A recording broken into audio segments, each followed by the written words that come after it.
Did watch it. Jesus teaching on prayer. One day Jesus was praying in a certain place. When he finished, one of his disciples said to him, "Lord, teach us to pray, just as John taught his disciples." He said to them, "When you pray, say, 'Father, hallowed be your name, your kingdom come. Give us each day our daily bread. Forgive us our sins, for we also forgive everyone who sins against us, and lead us not into temptation.'" We're dealing with sin this week. Forgive us our sins, for we also forgive everyone who sins against us. So what I thought we'd do is use Psalm 32 as a kind of a lens to help us understand sin and forgiveness better. Because the thing is, we basically have two words that we translate in the Bible for sin. We have sin and we have transgression. And the wonderful thing is, if you look at the Hebrew, there's at least 5, maybe even 6 different Hebrew words that come under the umbrella of sin. Each of them with different kind of meanings, different levels, different nuances.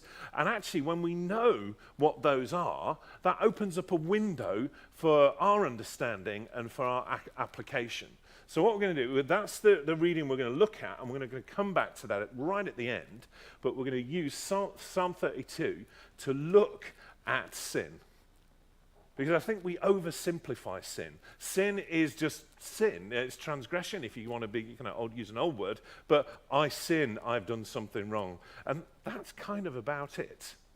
So what I want to do is bring a kind of almost kind of 3D specs to this understanding of sin that otherwise isn't there because our language is a bit dull.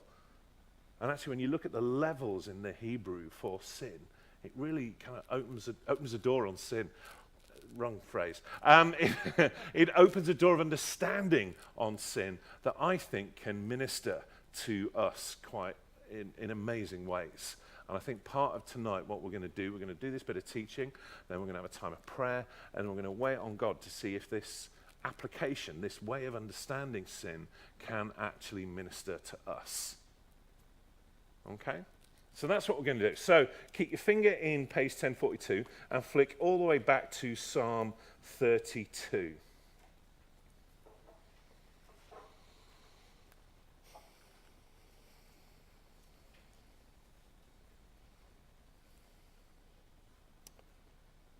Let's start at the first verse. "Blessed is he whose transgressions are forgiven, whose sins are covered. Blessed is the man whose sin the Lord does not count against him, and in whose spirit is no deceit." Let's just read that again. "Blessed is he whose transgressions are forgiven, whose sins are covered. Blessed is the man whose sin the Lord does not count against him, and in whose spirit is no deceit." Now, the thing, the way I'm going to look at this is in threes. We've got 3 different words for sin in this passage. We've got 3 different words for what God does with sin, and we've got 3 different words as to our reaction to those applications. The reaction to those applications comes right at the end of the psalm, and we'll look at that at the end. But we'll start by addressing the 3 words for sin. As I've already said, there's 5, possibly even 6 different words for sin in the Old Testament. They all bring a fuller understanding, a more creative approach to sin than our one size or 2 sizes fit all approach. The first word that's translated transgressions in this Bible is asham. And you've got it in your notes, the Hebrew shape for it. But the word is transgression, and the Hebrew word is asham.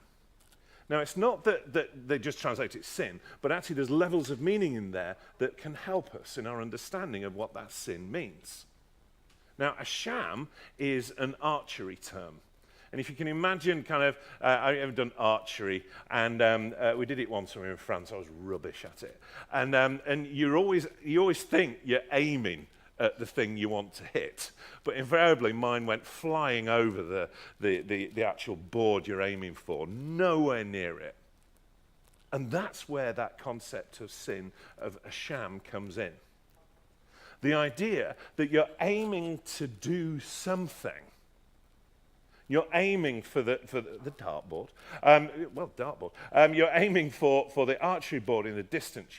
You're aiming to do that, and it misses. It either falls short, or in my case, it goes flying over the top and hits nothing. So I'm sure none of you have ever started out a day where you've gone, today I am going to be really good. I am not going to lose my rag with my children. Goes sailing over the top when they're all far too jolly in the morning. And that's the thing I always struggle with getting up early in the morning. We used to do every other day with the littlies, and when they were really little. And so I get up in the morning. I'm okay in the mornings. I just can't stand that level of happiness that early. And so you start with that intent to be nice, not to be negative. You aim to do it, and you just fall short. You aim at the start of the day to think, well, actually, I always get really angry with my co-workers. I'm not going to do that today. You aim to do good, but the arrow falls short. You aim to think, well, actually, that website I shouldn't look at. You aim to do good, but the arrow falls short. I'm sure none of you have ever done that. Any of those things. You always set out to do good and you always achieve it. I think not. That's a sham. Transgression, a sham, to miss the mark. Second one we find, if we move on, blessed he whose transgressions are forgiven, whose sins are covered. Again, we translate it as sins. The Hebrew word is chatahar. Chatahar. And the idea of that is to refuse to sit under rightful authority. Sin, chatahar, to refuse to sit under rightful authority. I don't know how many of you were addicted to the BBC live stream about what was unfolding last night, this morning, and today. But actually, especially this afternoon, when I was seeing bits of kind of newsreel, how old am I? Bits of clips coming from especially kind of places in New York and on the West Coast, where people were saying, he's not my president. He's not my president. That is chatahar. They don't want to sit under, whether we like it or not, he has been voted in as president. And come February, whenever it is, he will be POTUS. He will be the Prime Minister of the United States. He will be the rightful authority in that country. And Mark is refusing to sit under that authority. But it's a sin. The idea that we have authority put over us wherever we are, whether it's in school with teachers, whether it's in our work with our line managers, whether it is something in our lives that we just don't want to let it affect us in that way, but we're refusing to sit under the rightful authority. Sin, or transgression, a sham, to miss the mark. Sin, chatahar, to refuse to sit under rightful authority. Third one, blessed is he whose transgressions are forgiven, whose sins are covered. Blessed is the man whose sin the Lord does not count against him. Third one, iniquity, avon. Iniquity, avon. What is translated? Whose sin? They just translate it in this Bible as sin. In the ESV, it's iniquity. Whose sin the Lord does not count against him. Avon. Now again, the levels of Hebrew in that, the description is somebody who's bent over, who actually has picked something up they really shouldn't. And this heavy, heavy weight is on their back, and they're just bent over because of the thing they've chosen to pick up. Interestingly enough, it also, all the levels of the language, give an idea that actually it's not just things that you have picked up as sin. it also explores the idea of sin that as people have put on us. This idea that actually sin isn't just something that we do, that I have sinned. There is sin done to you or against you that we end up carrying, that damage us, that hurt us, that might even go back years, or that might be something that happened today, that somebody has said to you, that somebody has done to you, that puts that weight on you that you really shouldn't be carrying. I used to go to this gym in Egham where it was a bit of a butch gym, and the guys running it were the young lads. They were like 26, and they set this place up. And it's one of those gyms where they, as Nicky's reflection is, you won't get to see me dead in there. Not that it was a gym, but their approach to how you did workouts. And you went into it, and if you were doing a particular weights thing, they'd come up next to you and go, "You're doing that far too easy." And they'd put extra weight on. And there was this thing called the Prowler. Has anybody done these things at gyms? And it's like a kind of a triangle of scaffolding poles welded together on like a kind of felt mat with these poles that stick up. And they throw loads of weight on it.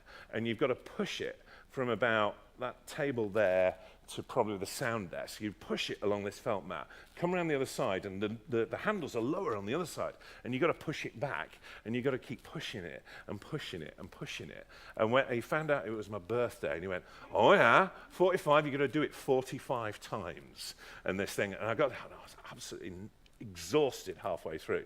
And he came up to me and went, "You didn't push it all the way to the end. I'll put a bit of extra weight on." And he looked at it, and he looked at me, and he got on it and just stood on this thing.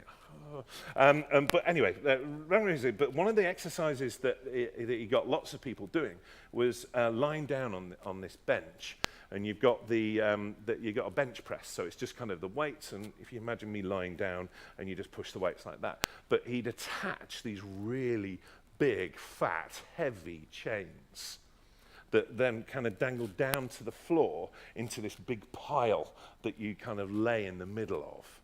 And you got these weights, and as you kind of let go, it got lighter. But as you pushed it away, it got heavier. And so you kind of start, okay, dear. So each time you tried to lift this thing, it got heavier and heavier and heavier the more you pushed it away from you. And this idea that as we're bent over, this avon, this iniquity, this sin has been pushed on us, and we try and lift it, and that result is it just gets heavier and heavier and heavier. So we have these three different Hebrew words for sin. We have transgression, that is a sham. It's the archery term. It's when we fully intend to do good, but always just pull short or go flying over the target. We've got sin, the chatahar, to refuse to sit under the rightful authority. We have iniquity or sin, avon, to be bent over. The things we pick up that we do that are wrong, or the things that are just stuck on us, that are done to us, or that we just pick up. Now we've got the three different words for forgiven. Now, the illustration here, I've got a load of rubbish. Does anybody else? Maybe it's just our house, but anybody else put rubbish in the dishwasher to clean it? No, we do. Okay, so nobody else does that. See, you're mad.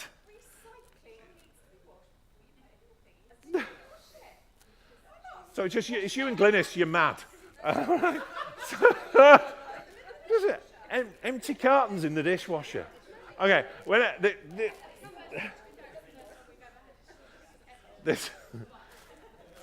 anyway, before I start a civil war, no, it's not. But one time I was doing this illustration, and I was collecting some rubbish from our house for it, and Nikki went, "Take the clean rubbish." Okay, what? All right, so we have these things, this rubbish in our lives, whether it's the transgression, the asham, the chatahara, the avon, and you can all see what we eat now. This rubbish in our lives, and it's horrible, and we pick it up, we carry it with us, or it's put upon us, this rubbish. But the three different words for forgiveness in this passage. The first one, blessed are you whose transgressions are forgiven. The word here, the Hebrew word is nasa, to be picked up and carried away. So the way God deals with sin is he picks up our rubbish. He picks up the thing that we find heavy, that we get as we try and sort out. It just gets heavy and heavier and worse and worse. But with God, he picks it up and he carries it away. He picks up our sin and he carries it away. Second word for forgiveness, whose sin is covered. Again, we're getting a bit of Old and New Testament here. In the Old Testament, the idea of sin being covered, the word here is kippur, is that actually God takes a cover to cover. And he covers the sin up. It's ultimately, interestingly enough, doesn't disappear, it's covered.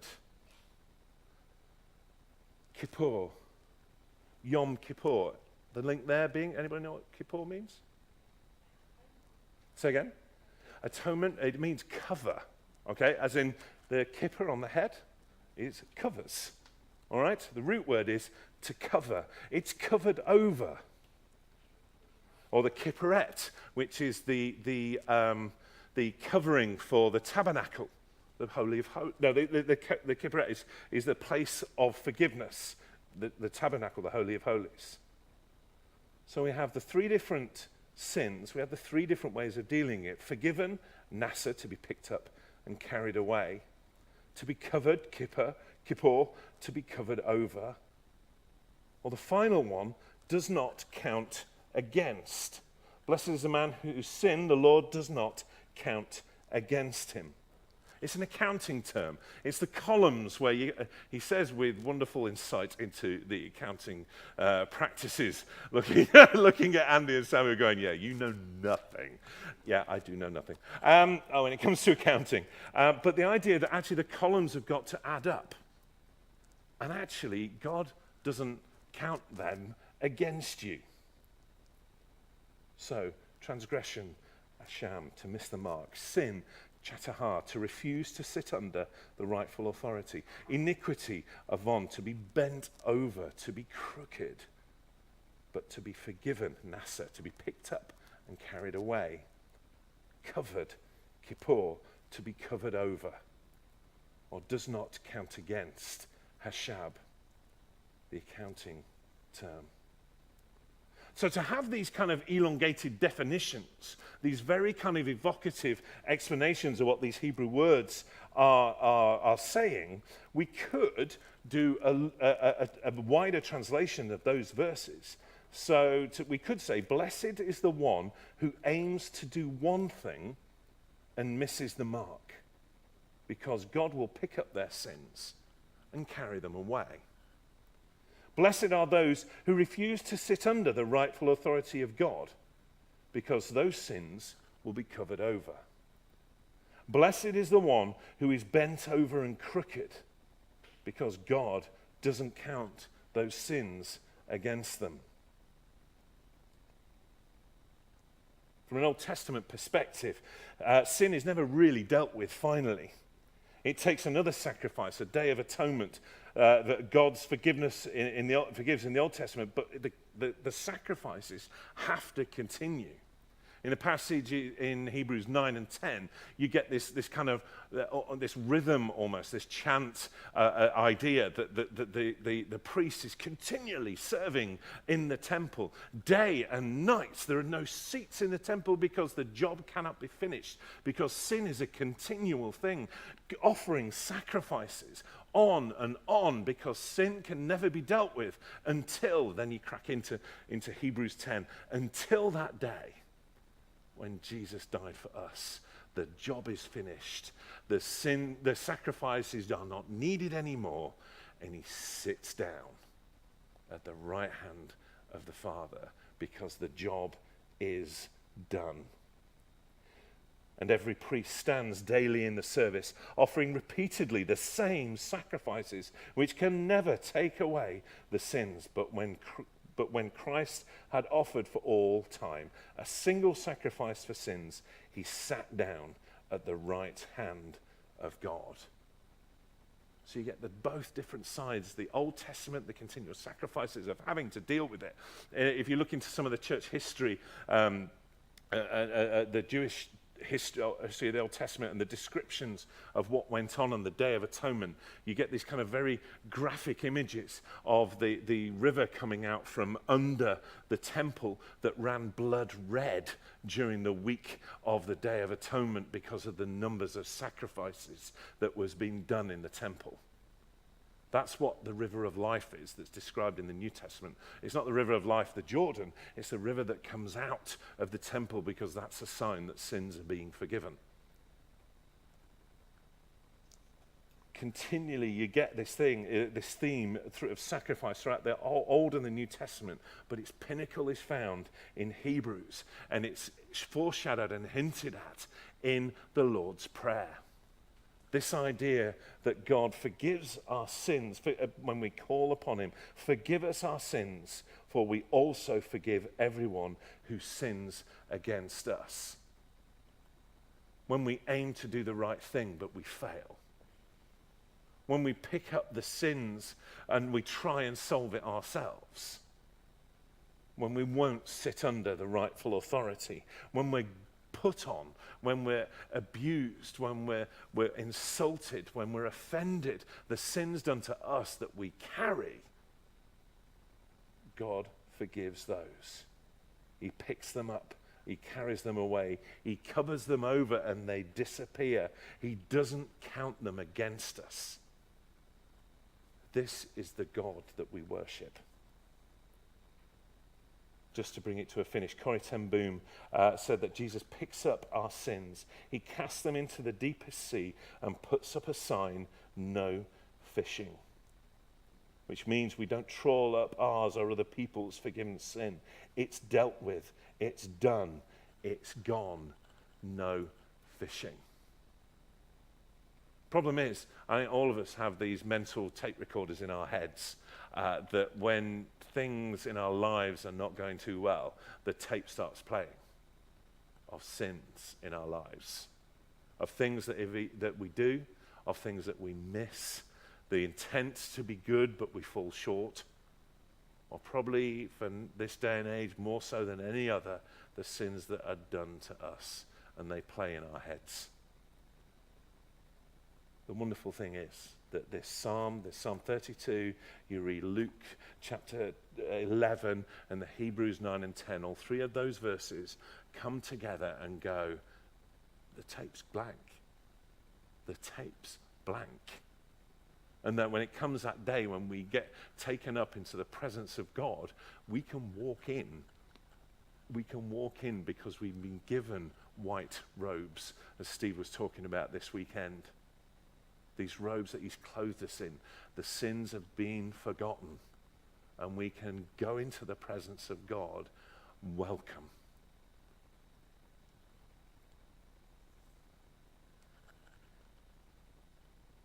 What I want to do is let's close our Bibles. Let's put things that might distract us on one side, whether they're phones, notes, or whatever. And 8:45, got about another 35, 40 minutes, something like that. And what I want to do is basically kind of wait on God as to what he wants to do with us. Because it's on the one hand, sin is a kind of a very old, kind of out of date kind of word, which hopefully we've unpacked and made it more accessible. But on the other one, with sin comes a lot of guilt, comes a lot of hurt, comes a lot of damage and scars that a lot of people struggle with. And so what I want to do tonight is just wait on God. I've got Nikki, Kaz, Lauren here to kind of do some ministry time. And so what I want to do is everybody, if you're happy to stand up, and we're going to pray, and we're going to wait on God.